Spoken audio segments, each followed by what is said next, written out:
6번 문제 보겠습니다. 오늘날은 영적인 기갈 상태에 있다.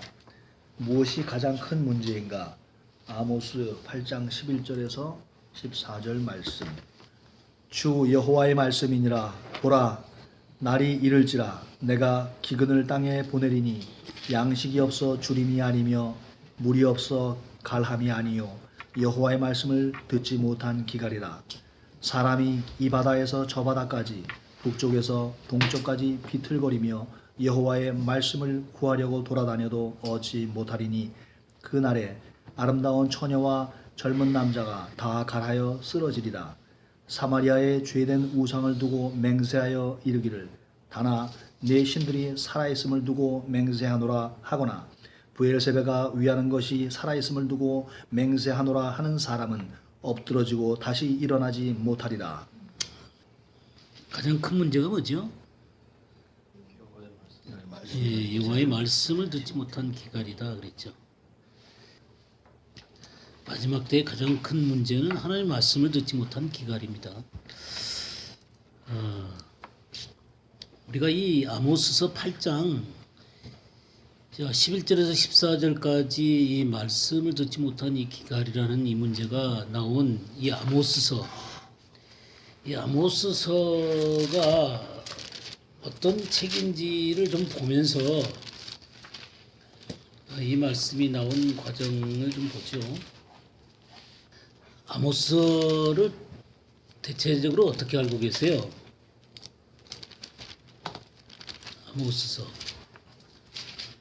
아모스 선지자를 공의의 선지자 뭐 그렇게 말 들어보셨죠? 공의의 선지자. 그런 반면에 호세아 선지자를 사랑의 선지자 그렇게 얘기 들으셨죠? 그렇습니다. 그래서 이 아모스는 굉장히 공의로움이 굉장히 강조된 그런 말씀이죠. 사실 공의나 사랑이나 그게 동전의 양면 같은 거예요. 사랑이 있다고 해서 공의가 배제된다거나 또 공의가 있다고 해서 사랑이 배제되는 게 아닙니다. 어느 쪽 측면이 조금 더 강조가 되느냐 하는 문제이지 사랑 속에 공의가 있어야만 하고 공의 속에 사랑이 있어야만 하는 것입니다. 이런 것이 분명하게 드러나게 되는 것이 하나님의 말씀이죠. 우리가 이 아모스서를 보게 되면 아모스는 어떤 사람이었어요? 목자. 목자죠. 1장 1절에 보니까 드고아의 목자 중 아모스가 이스라엘에 대하여 이상으로 받은 말씀이다. 이상으로 받은 말씀이다. 이 아모스 전체가 하나님의 이상으로 받은 말씀입니다. 근데 이 아모스서는 특별히 하나님의 이상이 5개가 나와요. 이 아모스서에는 특별하게 하나님의 이상이 5개가 나오는데 그것은 이제 이따가 7장에서 9장까지 나오는 그 얘기인데 조금 이따 보기로 하고 이 아모스서는 이 전체적인 내용은 뭐냐면 4장 12절 말씀 한번 볼까요? 12절. 그러므로 이스라엘아 내가 이와 같이 내게 행하리라. 내가 이것을 내게 행하리니 이스라엘아 내 하나님 만나기를 예비하라. 예, 내 하나님 만나기를 예비하라. 내 하나님 만나기를 준비하라. 이 아모스서의 전체적인 메시지는 하나님을 만날 준비를 하라는 겁니다. 하나님 만날 준비를 하라는 거예요. 그래서 이제 1장과 2장을 보게 되면 1장은 특별히 그 이스라엘 주변 국가들 이스라엘의 주변 국가들에 대해서 하나님이 심판하겠다 하는 내용이 1장 내용입니다. 2장 초반부까지. 그리고 2장을 들어오게 되면 하나님께서 유다에 대해서 심판하겠다. 그리고 또 이스라엘에 대해서 심판하겠다. 그 내용이 이제 2장의 내용이에요. 2장. 그 다음에 이제 3장에 들어오게 되면 이스라엘이 하나님의 기대에 못 미치고 있다라는 사실을 보여주고 있습니다. 하나님의 기대에 못 미치는 이스라엘의 모습. 이것이 3장이에요. 하나님은 하나님의 기준을 갖고 계시는데 그 기준에 도달하지 못하는 이스라엘의 모습을 볼 수가 있습니다.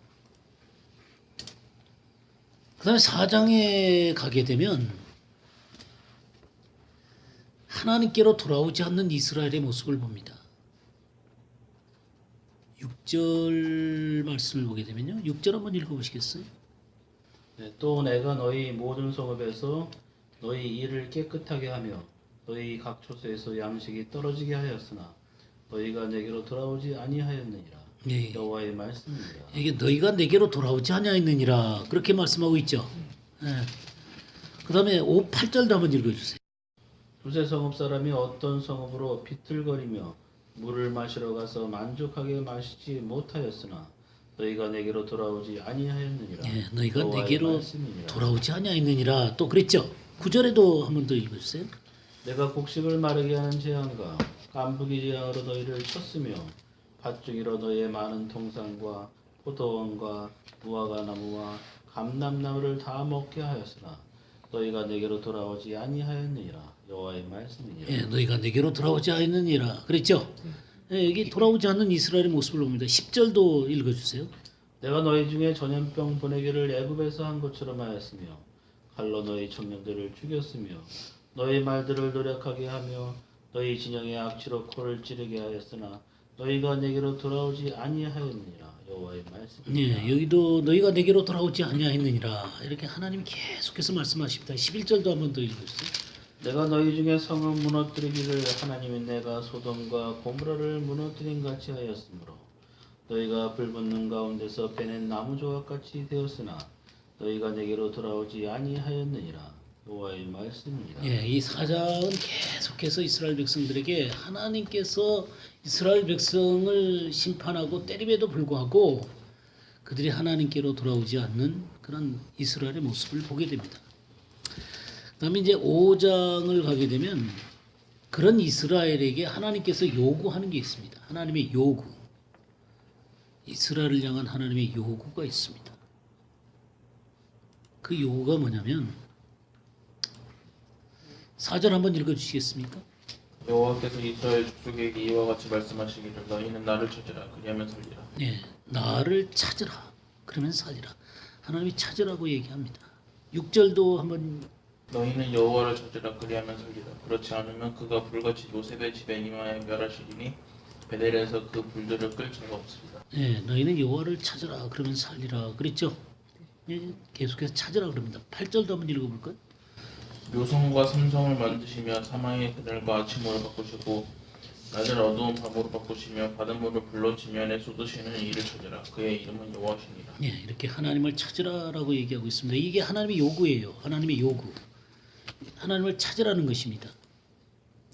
그 다음에 이 찾는 것과 더불어 뭘 요청을 하고 계시냐면 15절 한번 읽어주세요. 너희는 악을 미워하고 선을 사랑하며 성문에서 정의를 세울지어다. 만군의 하나님 여호와께서 혹시 요셉의 남은 자를 불쌍히 여기시리라. 네, 정의를 세우라는 것입니다. 의를 세우라는 거예요. 24절도 한번 읽어주시겠습니까? 오직 정의를 물같이 공의를 마르지 않는 강같이 흐르게 할지어다. 예, 공의가 하수처럼 흐른다 그런 말씀이 있었죠. 예, 그 말씀이에요, 이거. 그러니까 이 아모스서에서 이 정의를 세우고 공의가 하수처럼 흐르도록 하게 하라는 것입니다. 의가 하수처럼 흐르라는 거예요. 그러니까 하나님의 요구는 뭐냐면 하나님을 찾고 의를 세우라는 것입니다. 이게 이스라엘 백성들을 향한 하나님의 요구예요. 그러나 그 이스라엘이 하나님께 그 요구에 응답을 하지 않습니다. 응답을 하지 않으니까 6장에서 하나님은 이스라엘의 멸망을 선언하십니다. 이스라엘의 멸망을 선언하는 거예요. 12절부터 14절까지 한번 읽어보시겠습니까? 말들이 어찌 바위에 달리겠으며 소가 어찌 거기 밭갈겠느냐. 그런데 너희는 공법을 쓸개로 변하며 정의의 열매를 인진으로 변하며 허무한 것을 기뻐하며 이르기를 우리 꿀은 우리의 힘으로 취하지 아니하였느냐 하는 자로다. 만군 하나님 여호와께서 가라사대 이스라엘 족속아 내가 한 나라를 일으켜 너희를 치리니 저희가 하맛 어귀에서부터 아라바 시내까지 너희를 학대하리라 하셨느냐. 예. 한 나라를 일으켜서 너희를 치겠다는 것입니다. 하맛 어귀에서부터 아라바 시내까지 너희를 학대할 것이다. 그래서 나중에 이제 그 아수르를 통해서 이스라엘 백성들을 그렇게 쳐버리시죠. 이렇게 하나님은 이스라엘 백성들에게 하나님을 찾고 또 하나님 만날 준비를 하고 하나님께로 돌아오고 또 공의를 세우기를 원하셨지만 이들은 그 정의를 쓸개로 바꿨죠. 공의를 쓴쑥으로 바꿨다.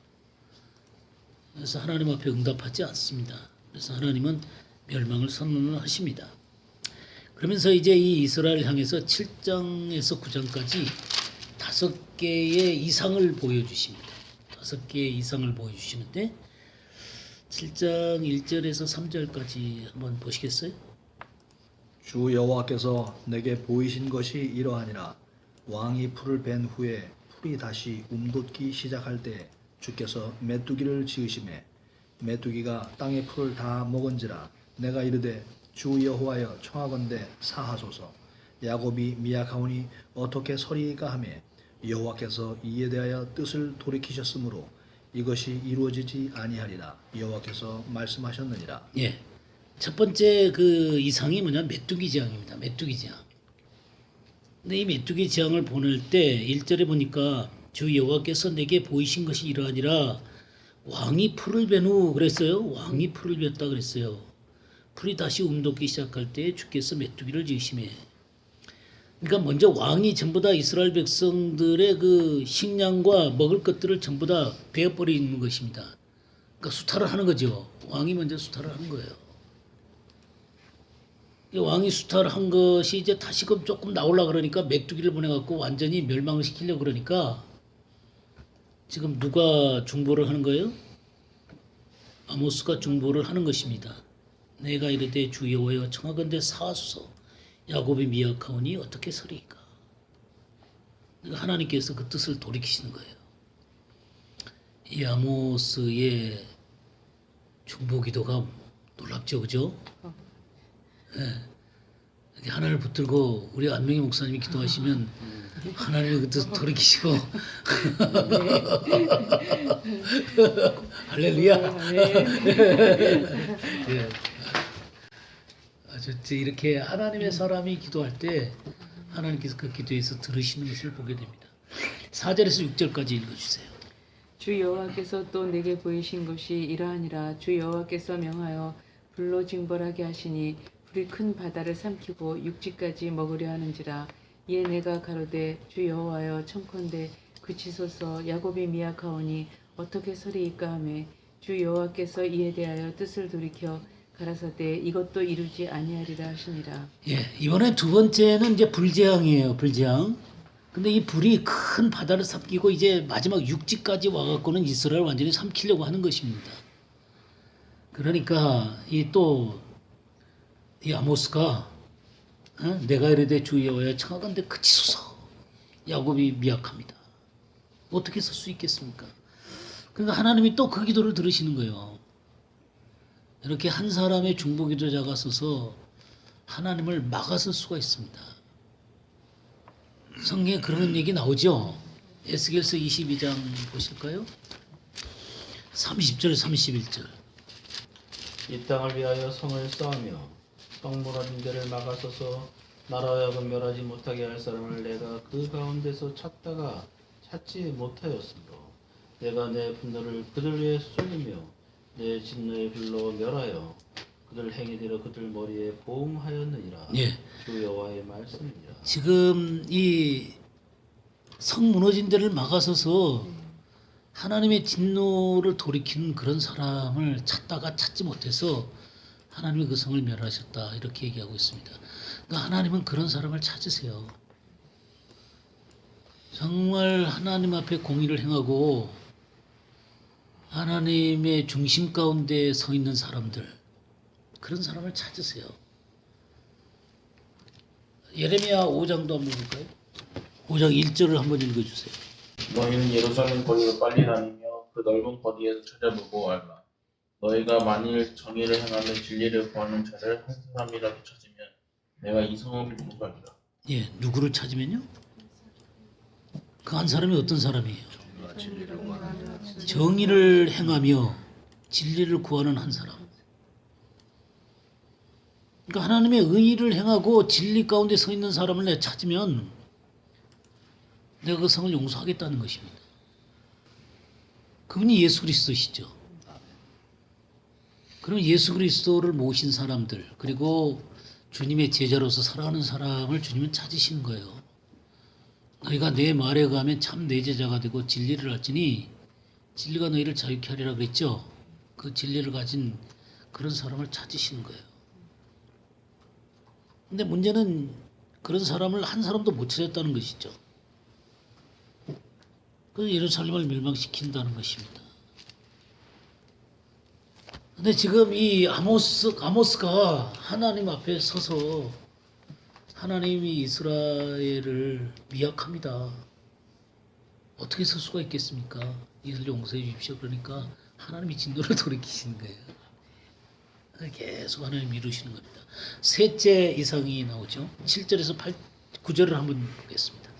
또 내게 보이시는 것이 이러하니라. 다림줄을 가지고 쌓은 담 곁에 주께서 손에 다림줄을 잡고 서셨더니 여호와께서 내게 이르시되 아모스야 내가 무엇을 보느냐. 내가 대답하되 다림줄이니이다. 주께서 이르시되 내가 다림줄을 내 백성 이스라엘 가운데 두고 다시는 용서하지 아니하리니 이삭의 산당들이 황폐되며 이스라엘의 성소들이 파괴될 것이라. 내가 일어나 칼로 여로보암의 집을 치리라 하시니라. 예. 이제 세 번째 이상이 뭐예요? 다림줄이에요. 첫 번째, 두 번째까지는 용서를 하셨는데 계속해서 하나님 앞에 악을 행하고 진리를 떠나버린 이 이스라엘의 모습을 이제 더 이상 어떻게 하시는 거예요?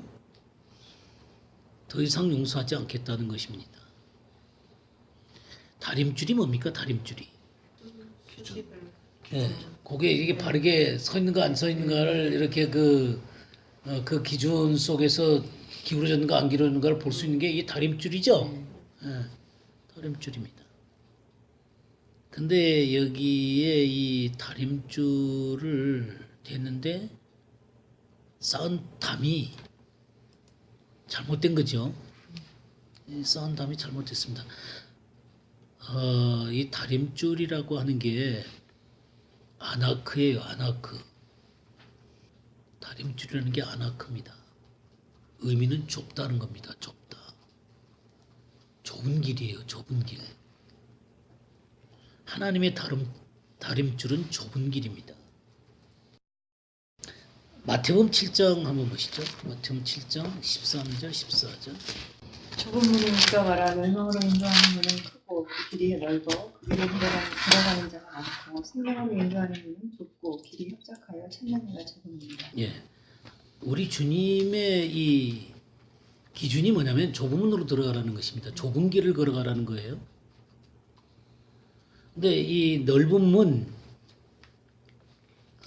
넓은 길, 여기는 들어가는 것입니다. 그러니까 많은 사람들이 그냥 여긴 찾지 않아도 들어갈 수 있는 거예요. 14절 보게 되면 생명으로 인도하는 문은 좁고 길이 협착해서 찾는 자가 적다 그랬죠. 이 좁은 문에는 이 좁은 길은 찾아야만 들어갈 수 있는 길입니다.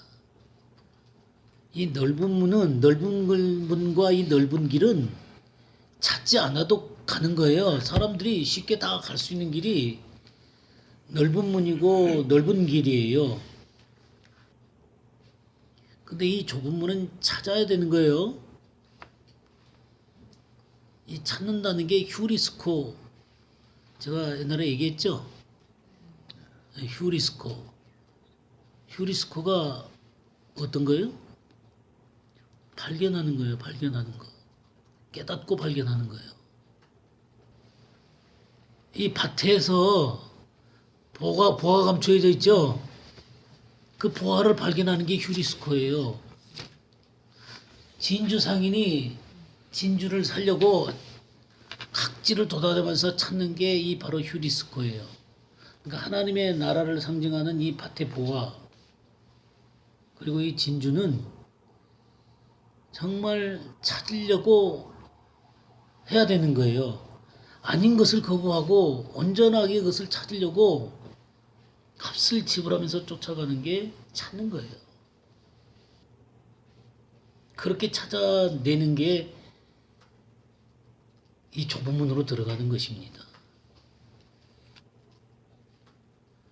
여기 그 좁고 길이 협착하다 그랬잖아요. 네. 협착하다. 협착하다는 게 들리보라는 단어거든요. 들리보. 괴롭히다, 압박하다 그런 거예요. 환난과 같은 단어입니다. 환난. 그러니까 넓은 길로 걸어가는 사람들이 이 좁은 길로 걸어가는 사람들을 압박하는 거예요. 괴롭히는 거예요. 핍박을 하는 것입니다. 좁은 길로 내가 가려고 할 때 사람들은 쉽게 내가 좁은 길로 가도록 내버려 두지 않습니다. 온갖 방법을 다 동원해서 자기와 똑같아지기를 바라는 거예요. 그러나 이 좁은 길을 걸어가는 사람들은 이 압박 속에서 대가를 지불하고 정말 자기의 껍데기를 벗고 들어가는 거예요. 이 좁은 길로 들어가는 거예요. 그런 게 바로 이 다림줄입니다. 다림줄. 이 아모스서에 나오는 이 다림줄이 있어요. 다림줄. 이 아모스서의 다림줄은 심판의 다림줄입니다. 심판의 다림줄이에요. 왜 심판의 다림줄이에요? 예, 이 다림줄에 합당하지 않기 때문에 그렇습니다. 여기 보게 되면 다림줄을 가지고 쌓은 담 그랬죠. 쌓은 담. 그러니까 하나님 앞에 하나님의 그 길을 막는 그런 쌓은 담이 된 거예요. 에베소 2장 14절 한번 볼까요? 그는 우리 화평이시니라 둘로 하나를 만드사 중간에 막힌 담을 하시고. 중간에 막힌 담을. 그러니까 이스라엘과 이방인 사이에 이 막힌 담이 이렇게 있는 거예요. 그래서 가까워질 수가 없는 거예요. 근데 우리 주님은 이 율법을 완성하심으로 이 막힌 담을 허신 거거든요. 그래서 이 이스라엘과 이방인이 이렇게 하나가 되도록 하게 하신 건데 이걸 갈라놓는 게 바로 막힌 담이에요. 바로 이 쌓은 담이 있어가지고 하나님과 우리 사이를 갈라놓는 거예요. 이 쌓은 담 때문에 다림줄을 딱 하는데 그 기준에서 벗어나는 거예요. 이 쌓은 담이 그래서 8절에 뭐라 그랬어요? 여호와께서 내게 이르시되 아모스야 내가 무엇을 보느냐 내가 제압하되 다림줄이니이다. 주께서 이르시되 내가 다림줄을 내 백성 이스라엘 가운데 두고 다시는 용서하지 아니하리라. 이 다림줄의 기준에서 벗어났다 이거예요. 그래서 용서하지 않겠다는 것입니다. 그럼 이 쌓은 담, 이 쌓은 담이 뭐냐면 9절이에요. 9절에 나오는 거예요. 이삭의 산당들이 황폐되며 이스라엘 성소들이 파괴될 것이다. 내가 일어나 칼로 여로보암의 집을 치리라. 여기 이삭의 산당 그랬죠. 이스라엘의 성소. 이삭의 산당이 어디예요? 산당. 산당이라는 게 이제 바마라는 건데요. 바마. 높은 곳이에요. 높은 곳. 이 높은 곳이 이제 이 산당인데 이 높은 곳들은 사실 하나님을 만나는 곳들이거든요. 근데 이 우상단지들이 있는 거예요. 우상단지들이.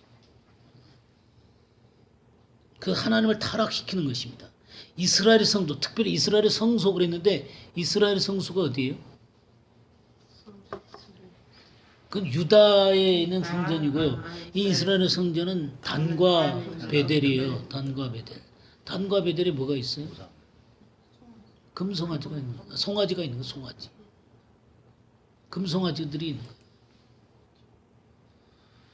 이게 쌓은 담이에요. 하나님 앞에 우상을 세워놓고 하나님을 대적함으로 말미암아 하나님께서 용서할 수 없는 이 산당과 이 이스라엘의 이 베델과 단에 있는 이런 성수들로 말미암아 백성들이 하나님을 떠나버린 거예요. 그래서 다시는 용서하지 않겠다. 우리나라에 이삭의 산당이 있어요?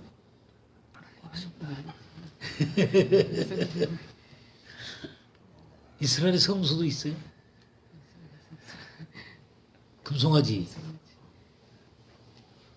우리나라에 이 이스라엘의 성소들이 있어요? 예, 기복신앙. 이 금권, 교권, 이 형식적인 예배들, 화려한 예배들, 하나님을 찾지 않는 화려한 예배들. 그러니까 하나님이 기뻐하지 않는 화려한 예배들로 이 쌓은 담을 쌓고 있는 거예요. 그러니까 내가 여로보암의 집을 치리라. 이게 하나님의 이 기준에 의해서 벗어나게 된 거죠. 이 하나님의 기준에 합당한 다림줄도 있어요. 우리 스가랴서 한번 볼까요? 스가랴서 4장 6절에서 10절 한번 보겠어요. 그가 내게 대답하여 이르되 여호와께서 스룹바벨에게 하신 말씀이 이러하니라. 만군의 여호와께서 말씀하시되 이는 힘으로 되지 아니하며 능력으로 되지 아니하고 오직 나의 영으로 되느니라. 큰 산아 내가 무엇이냐? 내가 스룹바벨 앞에서 평지가 되리라. 그가 머릿돌을 내놓을 때 무리가 외치기를 은총이 그에게 있을지어다 하리라 하셨고, 여호와의 말씀이 또 내게 임하여 이르시되 스룹바벨의 손이 이 성전의 기초를 놓았은즉 그의 손이 또한 그 일을 마치리라 하셨나니 만군의 여호와께서 나를 너희에게 보내신 줄을 네가 알리라 하셨느니라. 작은 일의 날이라고 멸시하는 자가 누구냐? 사람들이 스룹바벨의 손에 다림줄이 있음을 보고 기뻐하리라. 이 일곱은 온 세상에 두루 다니는 여호와의 눈이라 하니라. 예, 솔로몬 성전이 무너졌죠. 솔로몬 성전이 무너지고 스룹바벨로 말미암아 이제 두 번째 성전이 서게 됩니다. 성전의 재건이죠. 사실 이런 건 상당히 의미가 있는 얘기입니다. 이 두 번째 성전이 세워진다는 얘기는 이 스룹바벨 성전처럼 새로 지어지는 예수 그리스도로 말미암아 지어지는 하나님의 나라를 예표하고 있는 것입니다. 그러니까 솔로몬 성전이 무너지고 이 스룹바벨로 말미암아 지어지는 이 성전.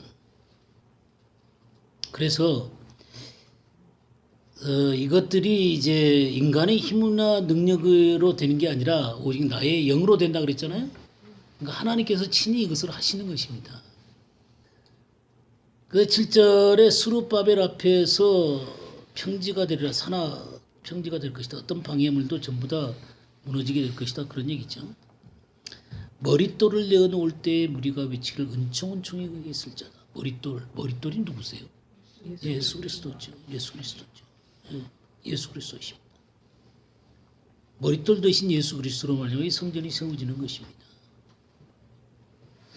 8절에 보면 여호와의 말씀이 또 내게 임하여 이르시되 스룹바벨의 손이 이 성전에 기초를 놓았은즉 그랬죠. 기초를 놓았습니다. 성전의 기초를 예수 그리스도로 말미암아 기초가 세워졌죠. 그 기초가 바로 예수 그리스도의 죽음과 부활입니다. 그죠? 예수 그리스도의 이 죽으심과 부활, 이게 하나님 나라의 기초의 기초. 그 손이 또한 그 일을 마치리라. 주님이 다시 오셔서 완전하게 하나님 나라를 이루시게 될 것입니다. 이게 이 제2성전을 통해서 하나님 나라의 새로운 성전이 완성될 것을 예표를 하고 있는 것입니다. 10절에 보면 작은 일의 날이라고 멸시하는 자가 누구냐? 주님이 홀로 이 땅에 오셨지만, 작은 미랄리에 오셨지만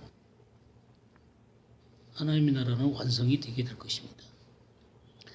사람들이 스룹바벨의 손에 다림줄이 있음을 보고 기뻐하리라.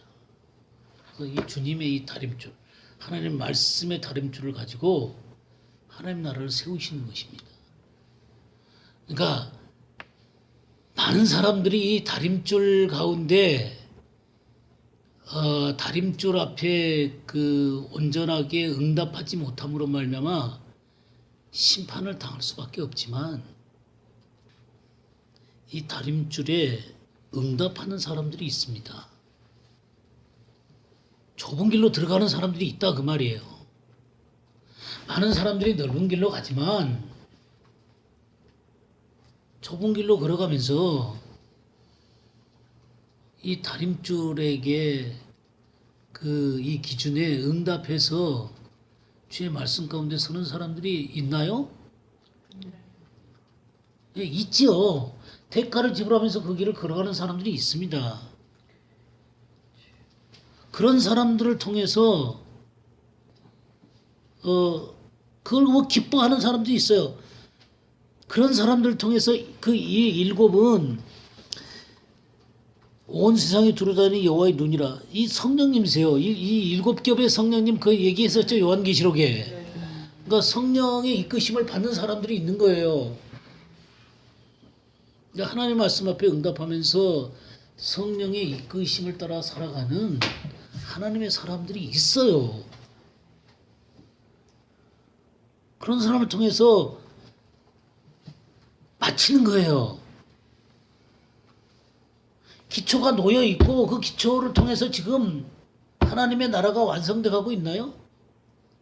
아멘. 완성돼 가고 있죠. 많은 사람들이 응답하지 않는다고 해서 이것이 완성되고 있는 거 완성되지 않는 건 아니에요. 이것에 응답하는 사람들이 있다고요. 하나님 말씀 앞에 값을 지불하고 자기를 무너뜨리고 의의 말씀 가운데 서서 하나님과 더불어 동행하는 사람도 있다니까요. 이 기뻐하는 사람들이 있다 그랬잖아요. 다림줄이 있음을 보고 기뻐하리라. 이거 기뻐한다 그랬잖아요. 이 좁은 길을 기뻐하는 사람들이 있다니까. 넓은 길을 안 가려고 그런다고요.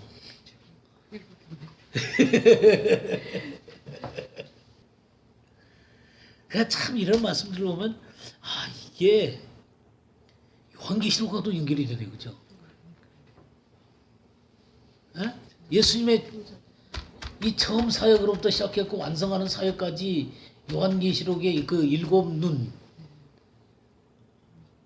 일곱 급의 영의 그 성령의 역사까지 다 망라해서 이게 완성돼 가는 거예요.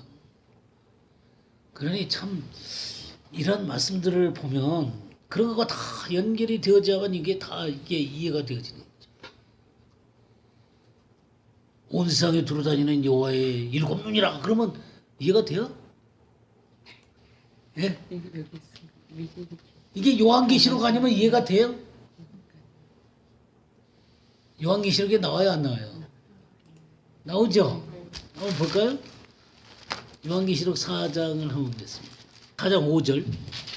보좌로부터 번개와 음성과 내성이 나고 보좌 앞에 일곱 등불 켠 것이 있으니 이는 하나님의 일곱 영이라. 네, 일곱 세븐폴드라 그랬죠? 일곱 겹의 영이다 그랬죠. 뭐 하나님의 영이 일곱 개가 있는 거 아니에요? 5장 6절도 한번 읽어주세요. 내가 또 보니 보좌와 네 생물과 장로들 사이에 어린 양이 서는데 일찍 죽임을 당한 것 같더라.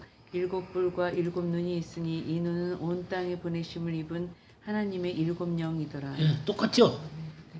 이 스가랴에서 나오는 온 땅에 보내심, 온 세상에 두루다니는 여호와의 눈, 일곱 영이라 그랬잖아요, 그죠? 일곱 눈이다 그랬죠? 여기도 그렇게 됐네요, 그죠? 온 땅에 보내심을 받은 하나님의 일곱 영이라. 성령님의 역사를 얘기하는 거예요. 이렇게 하나님의 다림줄 앞에 서서 자기의 삶을 그 말씀 앞에 온전하게 굴복시키면서 그 말씀을 따라 살아가는 사람들이 있다 그 말이에요. 포기할 수 없는, 절대로 물러날 수 없는, 다른 사람이 다 다른 길로 가도 절대로 갈 수 없는 그 진리의 길이 있단 말이에요. 믿으십니까?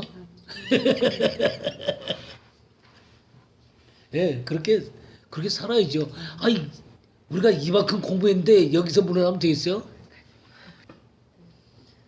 여기서 우리가 뒤로 어떻게 물러나요? 네, 물러날 수 없죠. 그러면서 이제 이 10절에서 이 18절, 17절까지 이 진리와 비진리에 서는 사람의 대조가 나와요. 그러니까 이 다림줄 가운데 응답하는 사람과 응답하지 않는 사람의 모습이 나오는 것입니다. 이게 바로 10절에서 17절까지 내용이에요. 한번 보시겠어요?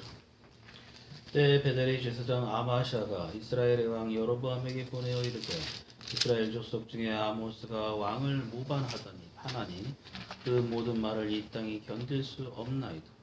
아모스가 말하기를 여로보암은 칼을 죽었고 이스라엘은 반드시 사로잡혀 그 땅에서 떠나겠다 하나이다. 예, 우선 여기까지 보죠. 때에 베델의 제사장 아마샤 그랬어요. 베델의 제사장 아마샤. 그러니까 베델에 이 금송아지가 있는 그 제단에서 섬기는 제사장이겠죠. 그죠? 예. 왕상 12장 한번 볼까요? 왕상 12장 25절에서 33절을 보겠어요. 여로보암이 에브라임 산지에 세겜을 건축하고 거기서 살며 또 거기서 나가서 분우엘을 건축하고 그의 마음에 스스로 이르기를 나라가 이제 다윗의 집으로 돌아가리로다.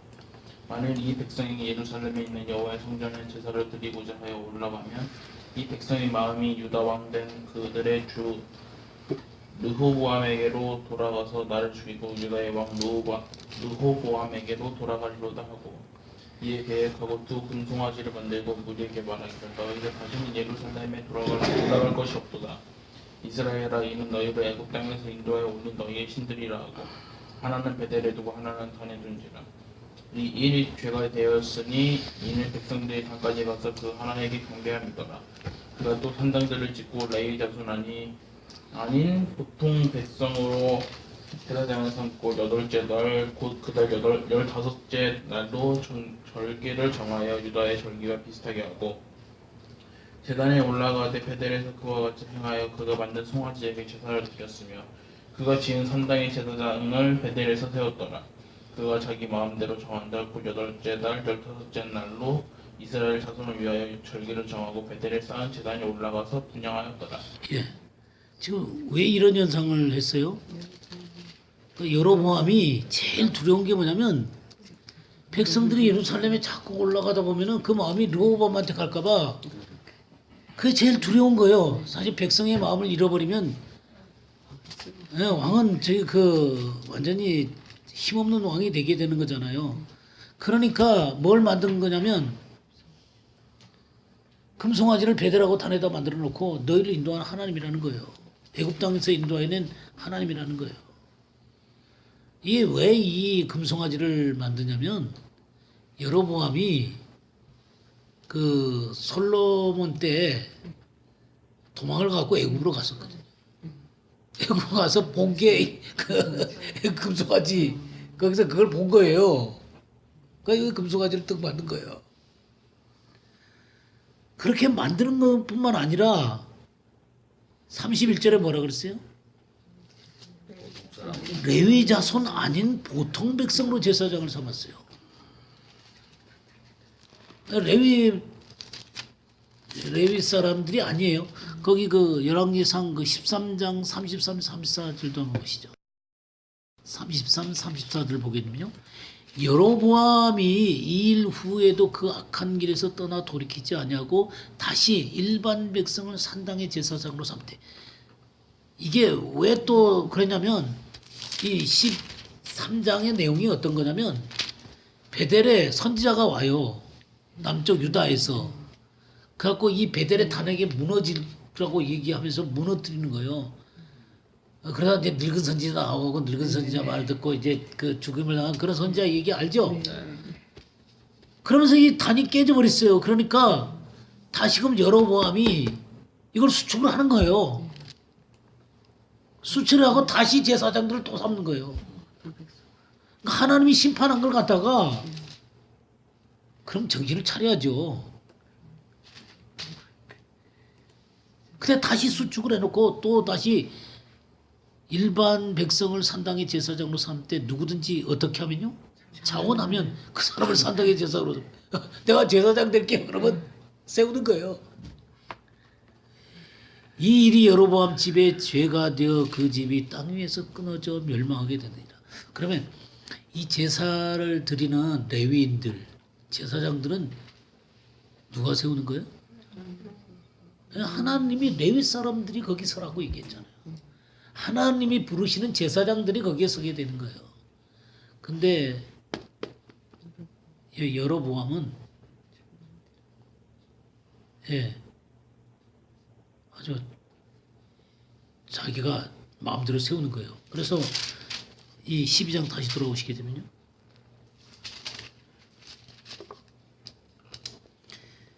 32절에 또 뭐라 그랬냐면 여덟째 달 곧 그 달 15째 날로 절기를 정했다. 본래 초막절이 며칠이에요?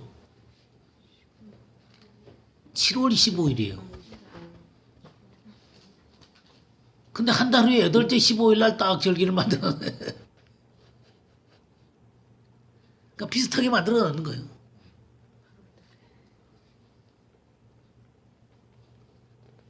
그리고 나서 자기가 마음대로 제사장을 세우잖아요. 자기가 하나님인 것처럼 자기가 마음대로 제사를 지어놓고 제사장을 세워놓고 33절 보세요. 그가 자기 마음대로 정한 달 곧 8째 달 15째 날로 이스라엘 자손을 위하여 절기를 정하고 베델에 쌓은 제단에 올라가서 분향하더라. 누가? 자기가. 이 제사드리다가 망한 왕이 있었죠. 사울. 그러니까 자기가 이 제사 떡 드리는 거예요. 그러니까 이 얼마나 망령된 얘기예요. 그렇게 세운 제사장이 베델의 제사장 아마샤예요. 그러니까 이게 자원에서 섰는지 뭐 여로보암이 세웠는지 어쨌든 간에 얘는 정통 제사장이 아니에요. 하나님이 세운 제사장이 아니라고요. 그 아마샤가 제사를 계속 지내다 보니까 자기가 진짜 제사장으로 아는 거예요. 근데 이 성전 제사가 그러니까 이 베델과 이 단에 드리는 이 제사가 하나님 앞에 합당한 제사가 아니라고 얘기하면서 이것에 대해서 하나님 앞에 죄다라고 얘기하는 누가 나타났냐면 아모스가 나타난 거예요. 아모스가. 그래서 10절 보세요. 그때 베델의 제사장 아마샤가 이스라엘 왕 여로보암에게 보내어 이르되 이스라엘 족속 중에 아모스가 왕을 모반하느니 그 모든 말을 이 땅이 견딜 수 없나이다. 여기 이 왕이라고 표현되어 있잖아요. 이 왕이 본래 여기 왕이 없어요. 알이에요. 알. 히브리어로 알이에요. 알. 그러니까 위라는 말이에요. 위. 꼭대기. 그리고 이 모반이라는 말 있죠. 이게 아샤르라는 말인데 이 모반이라는 말보다 매다, 묵다 그런 말이에요. 하나님의 말씀으로 그냥 딱 묶어버리는 거예요. 그러니까 지금 이 제사들이 드려지고 있는 걸 갖다가 하나님의 말씀으로 딱 묶어버리는 거예요. 그러니까 하나님의 이 말씀이라고 하는 거는 절대로 하나님께서 전해주신 말씀은 굉장한 능력이 있는 거거든요. 그러니까 하나님 말씀에 합당하지 않는 것들을 딱 묶어버리는 능력이 있단 말이에요. 그러니까 아모스가 하나님의 말씀을 전하니까 그냥 마치 위가 묶여진 것처럼 그 영향력 가운데서 그 다음에 뭐라 그랬어요? 그 모든 말을 이 땅이 견딜 수가 없나이다. 이 땅이 견딜 수가 없다. 견딜 수 없다는 게 쿨이라는 말이에요. 쿨. 이기다, 보존하다 그런 말이에요. 이길 수가 없는 거예요.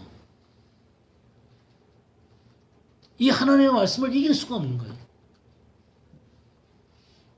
하나님의 말씀은 권세가 있잖아요.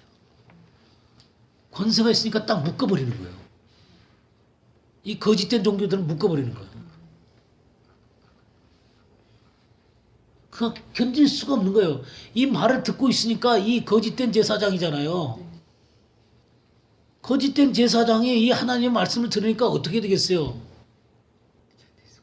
무섭겠죠. 두렵겠죠. 견딜 수가 없는 거예요. 그러면서 왕한테 여로보암은 칼에 죽겠고 이스라엘은 반드시 사로잡혀 그 땅에서 떠나겠나이다 하나이다. 아마샤가 그러면서 이제 아모스한테 얘기하는 거예요. 아모스한테 이 12절부터 13절까지 한번 읽어주세요. 아마시아가 또 아모스에게 이르되 선견자야 너는 유다 땅으로 도망하여 가서 거기에서나 떡을 먹으며 거기에서나 예언하고 다시는 베델에서 예언하지 말라. 이는 왕의 성소요 나라의 궁궐임이니라. 예. 자, 우리는 이 규절에서요, 아마샤가 어떤 종류의 사람인지가 너무 분명하게 나오는 거예요. 아모스가 선견자라는 건 알거든요. 근데 너 여기서 죽지 말고 유다 땅으로 도망가라는 거예요. 거기 가서 떡을 먹으며 거기에서 예언하고. 그러니까 저기 아모스가 선지자 노릇하고 돈 받고 또 거기서 예언하고 자기처럼 종교적인 노름하는 사람으로 이해를 하는 거예요. 또 거기 가서 떡 얻어먹고 거기 가서 예언하라는 거예요. 그러니까 하나님의 말씀을 전하는 사람이 돈에 매여갖고 거기서 돈 얻어먹으려고 그 짓 하고 있다라고 생각을 하는 거예요. 자기가 그러니까. 그러니까 아모스한테 너 여기서 빌빌 대지 말고 유다에 가서 예언해갖고 거기서 떡 얻어먹으라 이거예요. 다시는 베델에서 예언하지 말라. 베델을 뭐라 그랬어요? 이는 왕의 성소요 나라의 궁궐입니다. 영적인 분별력도 없어요. 왕이 하나님보다 높은 거예요. 네, 왕이 하나님보다 높은 거예요. 그러니까 이 베델이 거짓되든 아니든 상관이 없어요. 왕이 명령했으니까. 이 아마샤는 그 왕에게 매여 있는 사람이에요. 하나님에게 부르심을 받은 사람이 아니라고요. 그러니까 이런 생각을 할 수밖에 없어요. 이런 세속적인 생각을 할 수밖에 없어요. 근데 하나님의 사람은 이런 식의 생각을 갖고 있으면 하나님 일을 할 수가 없어요. 이 세속적인 생각들을 갖고 제가 그 헬라의 정신, 로마의 영 얘기 많이 했죠. 그런 것에 물들어 있는 거예요. 그러니까 많은 사람들이 주님의 일을 하는 것처럼 보이지만 하나님에 의해서 매어서 하나님의 말씀의 정신을 따라서 하는 게 아니라 세속적인 정신을 따라서 한다고요.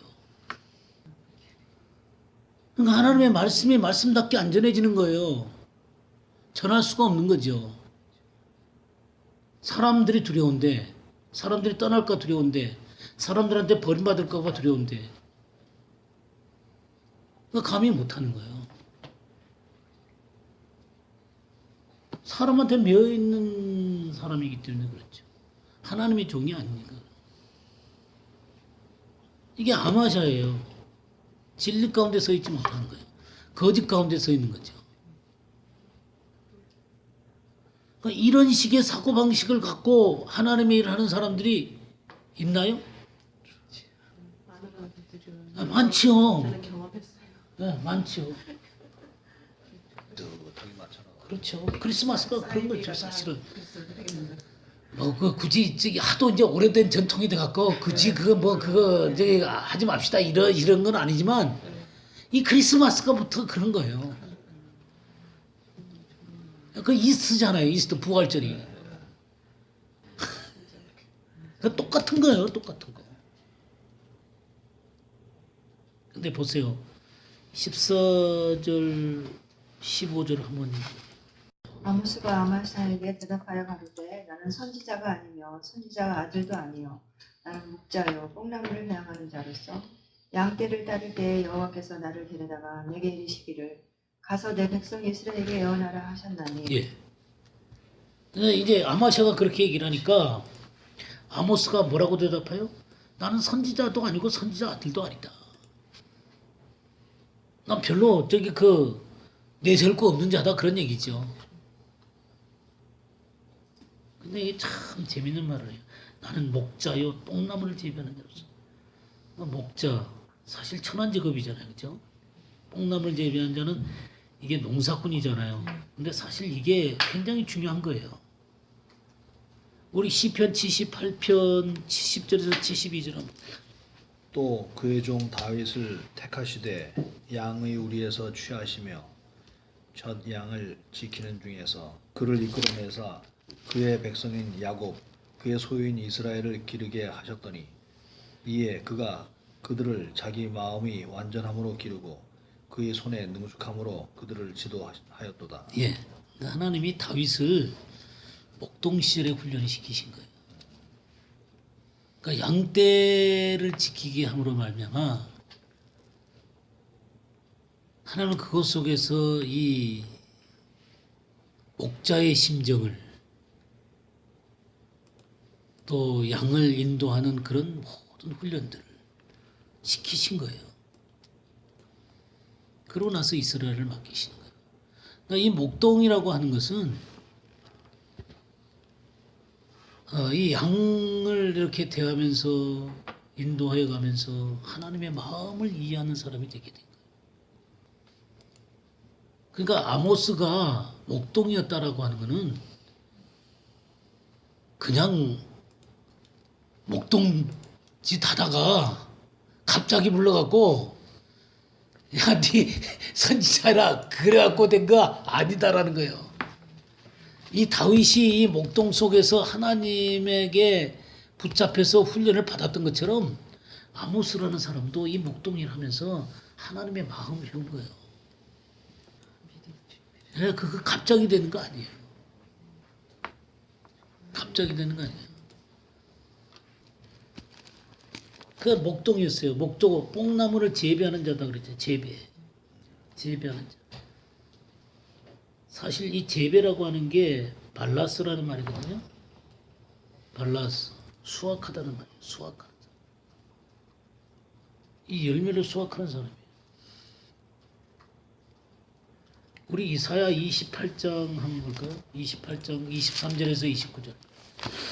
너희는 귀를 기울여 내 목소리를 들으라. 자세히 내 말을 들으라. 파종하려고 가는 자가 어찌 끊이지 않고 갈기만 하겠느냐. 그 땅을 개간하며 고르게만 하겠느냐. 지면을 이미 평평히 하였으면 소회향을 뿌리며 대회향을 뿌리며 소맥을 줄줄이 심으며 대맥을 정한 곳에 심으며 귀리를 그 가에 심지 않겠느냐. 이는 그의 하나님이 그에게 적당한 방법으로 보이사 가르치셨음이며 소회향은 도리깨로 떨지 아니하며 대회향에는 수레바퀴를 굴리지 아니하고 소회향은 작대기로 떨고 대회향은 막대기로 떨며 곡식은 부수는가 아니라 늘 떨기만 하지 아니하고 그것의 수레바퀴를 굴리고 그것을 말굽으로 밟게 할지라도 부수지는 아니하나니 이도 만군의 여호와께로서 난 것이라. 그의 모략은 기묘하며 지혜는 광대하니라. 예, 여기 그 파종하는 것과 이 수확하는 것이 그 여호와의 그 경영이고 지혜다라고 얘기하고 있어요. 그러니까 단순히 그냥 재배를 하는 것만이 아니라 이 아모스는 그런 것들을 통해서 하나님이 심고 거두는 그런 그 하나님의 경륜을 하나님의 지혜를 배운 사람이에요. 저 그런 것을 하면서 단순한 농사일만 한 사람이 아니다 그 말이에요. 하나님의 이 재배를 통해서 이 파종하고 재배하는 이런 것들을 통해서 하나님의 경륜을 배우는 사람이에요. 하나님의 지혜를 배우는 사람이에요. 그러니까 준비된 사람이죠. 그래서 하나님이 이렇게 딱 불러갖고 내 백성 이스라엘에게 예언해라. 그 예언자로 세우시는 거예요. 16절, 17절 보십시다. 이제 너는 여호와의 말씀을 들을지니라. 내가 이르기를 이스라엘에 대하여 예언하지 말며 이삭의 집을 향하여 경고하지 말라 하므로 여호와께서 이와 같이 말씀하시기를 내 아내는 성읍 가운데에서 창녀가 될 것이요 네 자녀들은 칼에 엎드러지며 네 땅은 측량하여 나누어질 것이며 너는 더러운 땅에서 죽을 것이요 이스라엘은 반드시 사로잡혀 그의 땅에서 떠나리라 하셨느니라. 예, 참 무시무시한 심판을 하시죠, 그죠? 예, 이렇게 거짓의 이 사람하고 진리의 사람하고의 구별점을 보여주는 거예요. 이 다림줄을 얘기하면서 이게 거짓된 것에서 하나님이 심판을 하시고 정말 이 진리의 사람을 세우시는 하나님의 놀라운 모습을 보게 됩니다. 이게 아모스서에 나오는 이 세 번째 진리예요. 이게 세 번째 이상이요. 그다음에 네 번째 이상이 있는데요. 8장 1절에서 3절 보겠습니다. 주 여호와께서 내게 이와 같이 보이셨느니라. 보라 여름가을 한 광조리이니라. 그가 말씀하시되 아모스야 내가 무엇을 보느냐. 내가 이르되 여름가을 한 광조리니이다. 하며 여호와께서 내게 이르시되 내 백성 이스라엘의 끝이 이르렀은즉 내가 다시는 그를 용서하지 아니하니니 그날의 궁전의 노래가 애곡으로 변할 것이며 곳곳에 시체가 많아서 사람이 잠잠히 그 시체들을 내어버리리라. 예. 주 여호와의 말씀입니다. 지금 이 네 번째 이상이 뭐냐면 여름과일 한 광줄이에요. 그죠? 이 여름이라고 하는 게 이게 카이츠예요. 카이츠. 그 일 그랬죠? 그 일 써놨죠? 그 밑에 뭐라 그랬어요? 여름과 이란 말은 끝이란 말의 의미 같다. 예, 의미가 끝. 이 끝. 저 2절에 끝 나오죠? 내 백성 이스라엘의 끝이 이르렀은즉 내가 다시는 그를 용서하지 아니하라. 끝. 캐츠예요, 캐츠. 이 어근이 다 똑같아요. 이 카이츠하고 이 캐츠하고 어근이 같습니다. 그러니까 여름과일 한강줄이를 보이는 거예요. 근데 이 여름과일 한 광줄이 그랬죠. 광줄이. 광줄이가 이 켈루브거든요. 켈루브의 덫이에요. 덫입니다. 근데 이 켈루브가 어디서 나오는 거냐면 켈레브에서 온 거예요. 개 있죠, 개. 그러니까 이스라엘이 말이죠. 하나님 앞에 이 올무 같고 개같이 됐다는 거예요. 올무가 되고 개같이 됐으니까 하나님이 어떻게 한다 그랬어요? 네, 내가 다시는 그를 용서하지 않아. 끝이 이르렀은즉 내가 다시는 용서하지 않겠다는 거예요. 궁전의 노래가 예곡으로 변할 것이다. 궁전의 노래라는 게 화려한 노래죠. 즐거운 노래죠. 근데 시체로 채워진 그런 황폐하고 슬픈 노래로 바뀌는 거예요. 자, 이런 상황이에요. 이제 그래도 이게 5개 이상이니까 5개 보죠. 9장 1절 보겠어요. 내가 보니 주께서 단 곁에 서서 이르시되 기둥머리를 쳐서 문지방이 움직이게 하며 그것으로 부서져서 우리의 머리에 떨어지게 하라. 내가 그 남은 자를 칼로 살육하리니 그 중에서 하나도 도망하지 못하며 그 중에서 하나도 피하지 못하리라. 예, 이 재단이 무너지는 거예요. 재단이 무너지는 이상을 보여주는 것입니다. 완전히 파괴되는 것이죠. 이것은 성전의 파괴도 볼 수 있어요. 성전의 파괴로도 볼 수 있어요. 9절에 보게 되면 8절부터 보겠습니다. 보라 주 여호와의 눈이 범죄한 나라를 주목하노니 내가 그것을 지면에서 멸하리라. 그러나 야곱의 집은 온전히 멸하지는 아니하리라. 여호와의 말씀이니라. 보라 내가 명령하여 이스라엘 족속을 만국 중에서 체질하기를 채로 체질함같이 하려니와 그 한 알갱이도 땅에 떨어지지 않으리라. 그러니까 이 만국 중에서 체질하는 거예요. 만국에 다 흩어져 버리는 것을 예언하는 것입니다. 이스라엘이 다 흩어지는 것을 얘기하는 거예요. 결국 이 이스라엘의 범죄, 이 유다의 범죄는 이 이스라엘이 완전히 흩어지는 것까지 나와 있는 거예요. 아모스서가 어떤 책인지 아시겠죠? 네? 이제 아모스서를 읽을 때 많이 이해하시겠죠? 네. 이 하나님의 공의로우심 앞에서 이 이스라엘이 벗어났다는 거예요. 그래서 이제 마지막 그 제단도 흘리고 성전도 흘리고 완전히 세상이 흩어지는 것까지 보여주시는 거예요. 그래서 이 8장 11절에 주 여호와의 말씀이니라 보라 날이 이를지라. 이 날이 나오는 거예요. 날. 그게 뭐냐면 10절에 나오는 그 날이에요. 너희 절기를 애통으로 너희 모든 노래를 애곡으로 변하게 하며 모든 나라에게 굵은 배로 허리를 동이게 하며 모든 머리를 대머리가 되게 하며 독자의 죽음으로 말미암아 애통하듯 하게 하며 결국은 공고한 날 같게 하리라. 이 날이 어떤 날이냐면 공고한 날이에요. 이 공고한 날에 이 공고한 공고가 뭐냐면 마르예요. 마라 있죠. 마라의 쓴물. 예, 그거 쓰다는 거예요. 쓴 날이라는 거예요. 쓴 날이라는 거예요. 저기 그 나오미가 나를 나오미라 그러지 말고 마라라 그러라 그랬죠. 쓰다는 거, 이 괴롭다는 거예요. 괴로운 날이라는 거예요. 그러니까 이 아모스서의 이 얘기는 이스라엘이 멸망되어져가는 그 과정을 쫙 그 하나님의 진리의 말씀 가운데 벗어나서 우상 숭배하고 있는 이들이 어떻게 하나님 앞에 심판으로 나갈 것인가를 보여주고 있는 거예요. 그러면서 이 날에 대해서 얘기하는데 하고 있거든요. 그건 결국 뭘 얘기하냐면 마지막 때의 모습이 그러다 그 말이에요. 어떤 것인지 멸망되어 갈 그때 마지막 심판이 있을 그때 이 세상은 이렇게 변할 거다라는 것입니다.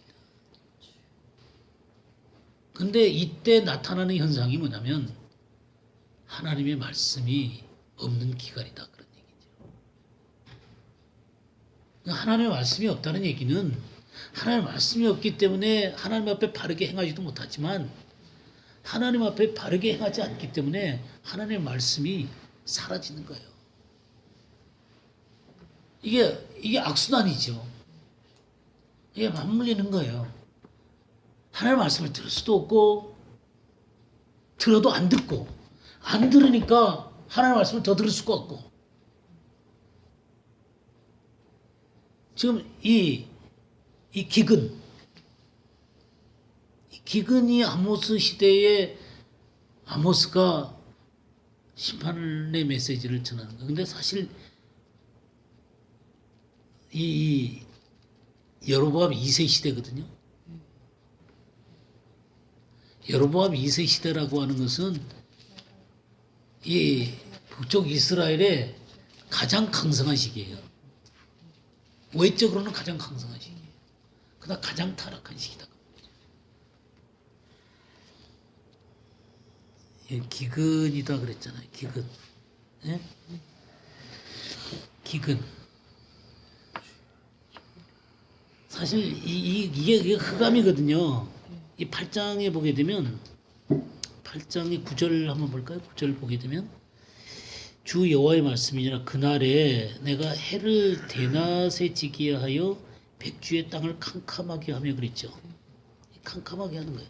어두워지는 것입니다. 어두워지는 거예요. 우리 욥기서 18장 6절 한번 보겠습니다. 그의 장막 안의 빛은 어두워지고 그 위에 등불은 꺼질 것이요. 예. 그 장막 안의 빛은 어두워지고 그의 등불은 꺼질 것이다. 이 등불이 영이잖아요. 영. 그죠? 영이 꺼지는 거예요. 장막 안의 빛은 어두워지고 우리 개인의 장막 안의 빛도 어두워질 수가 있어요. 나라의 빛이 어두워질 수가 있고요. 이렇게 흑암의 상태로 들어가는 것이죠. 우리 욥기에서 38장이죠. 무지한 말로 이치를 어둡게 하는 자가 누구냐? 예, 무지한 말로 이 생각을 이치를 어둡게 하는 자가 누구냐? 그러니까 진리가 아닌 말을 하게 되면 이 분별력이 사라지는 거예요. 캄캄해지는 것입니다. 이 기근이라고 하는 게 예전에 제가 그 기근 얘기하면서 이 가뭄이 들었을 때 일어나는 먼지로 인해서 잘 보이지 않는 상태다 그랬죠. 예, 그러니까 이 기근이 바로 이 어둠의 상태예요.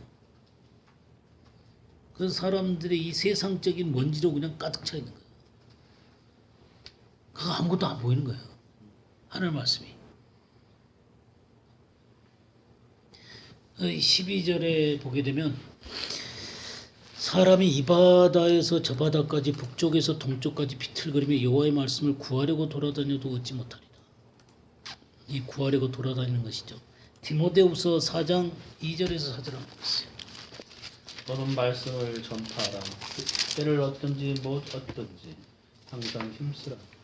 범사에 오래 참음과 가르침으로 경책하며 경계하며 권하라. 때가 이르리니 사람이 바른 교훈을 받지 아니하며 귀가 가려워서 자기의 사역을 따를 스승을 많이 두고 또 그 길을 진리에서 돌이켜 허탄한 이야기를 따르리라. 예. 여기에 사람이 바른 교훈을 받지 아니하고 귀가 가려워서 자기 사역을 따를 스승을 많이 두고. 그러니까 듣기는 듣는데 구하라고 돌아다니는데 어떤 걸 듣기를 원해요? 예, 자기 귀에 듣기 좋은 거. 그런 말만 듣는 거예요. 그 진리의 말씀이 안 들리죠.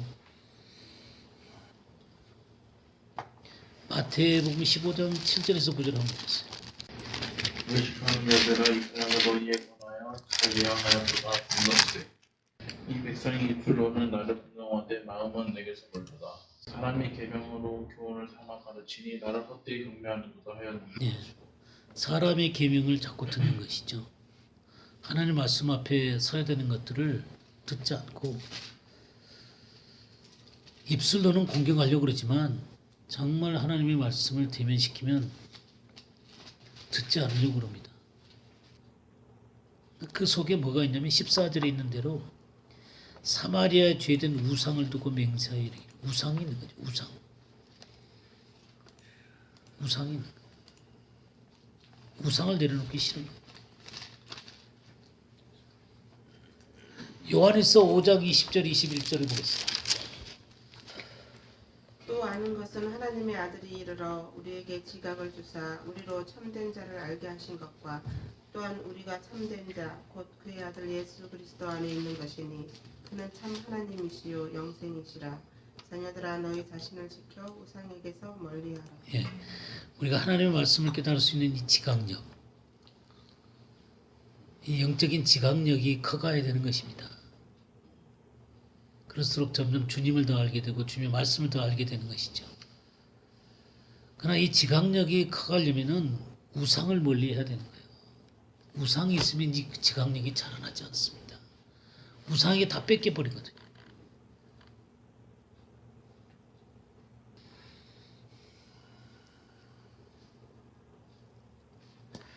예, 아모스서 9장의 이제 11절에서 15절 얘기는 제가 다음에 하죠. 이건 여기까지 하고.